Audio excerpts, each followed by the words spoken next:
This is the best moments of the BBQ Central Show in 10 minutes or less. Ever wish you could re-listen to your favorite interview or segment? Do you enjoy hearing older shows for the first time in years? Then the best moments of the BBQ Central Show in 10 minutes or less is just what you need. Thanks for listening and enjoy the show. Yes, indeed. I hope you enjoy the show. I'm John Solberg. I'm your host for the best moments of the BBQ Central Show in 10 minutes or less. And today's show is being brought to you by The Butcher Shop, purveyors of highly sought-after 100% Australian non-crossbred Wylara 9 Plus briskets that are always, and I do mean always, handpicked just for you. The Butcher Shop has been retailing the finest meats for more than 15 years. Every week, they're shipping out competition-quality meats to many of the biggest teams in the competition scene across the nation. Simply put, teams who use the Butcher Shop win, and they win often. Even if you're not a competitor, you deserve the finer cuts in life. The Butcher Shop is shipping some of the finest prime, dry-aged Australian Wagyu and Japanese Wagyu steaks to people just like you and me who aspire to be the kings and queens of the backyard. The Butcher Shop always has Berkshire, Compart Duroc, Allegiance Duroc, and Prairie Fresh all-natural pork in stock. And again, it is always, and I mean always, handpicked just for you.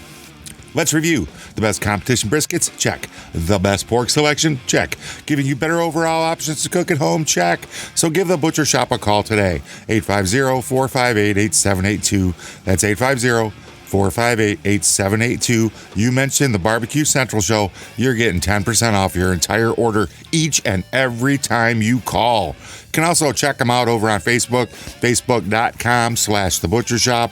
Shop is spelled S-H-O-P-P-E. The Butcher Shop, home of the 100% Australian non-crossbred Wylara 9 Plus briskets. And today, let's take a jump back to November in 2008. Greg's going to catch up with Rob Bagby. Put that in your pipe and smoke it. All right, on to more bigger and better things, as promised.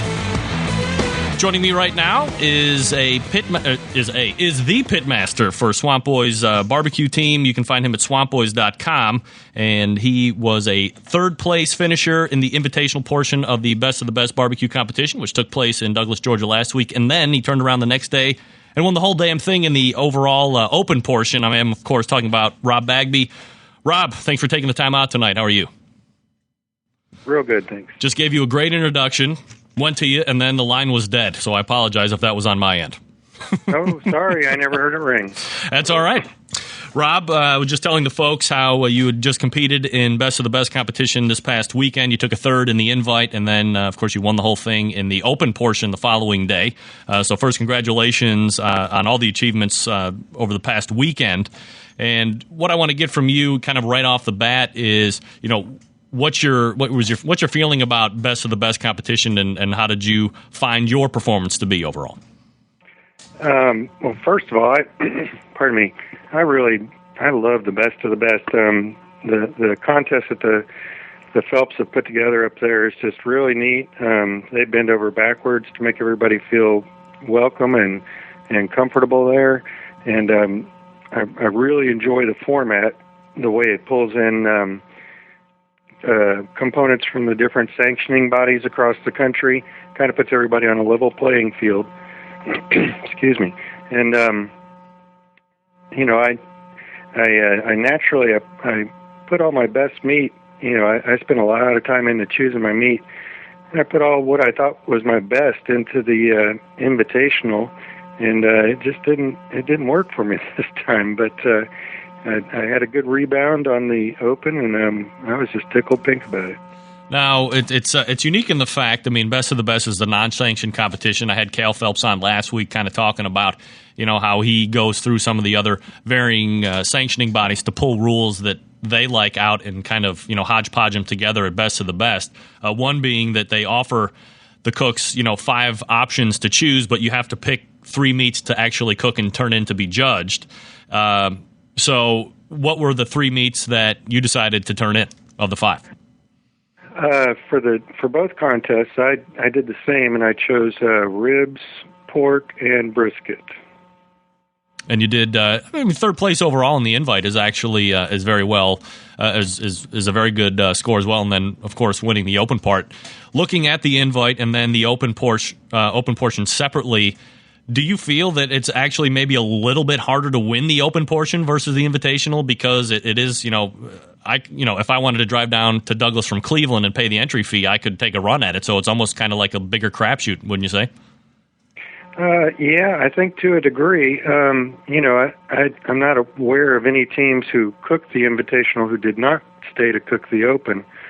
So, and I know there were more teams. So in reality, it was probably the same group plus some more.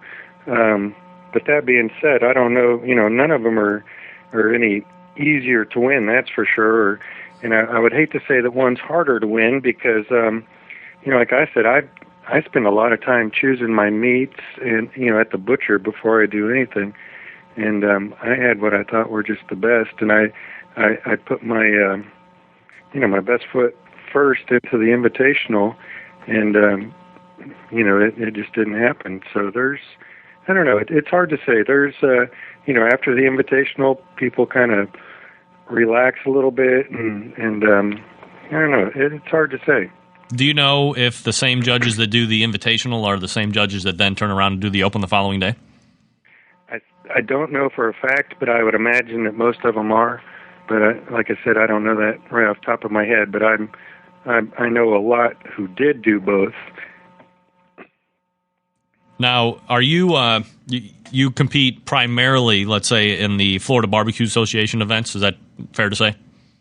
Yeah, and that's primarily because that's what's down here.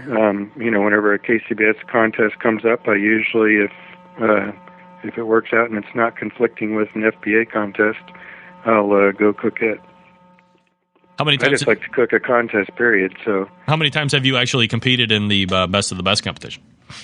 I think this was just my second year as my own team. I've gone up a year or two in years past and helped cook with other teams.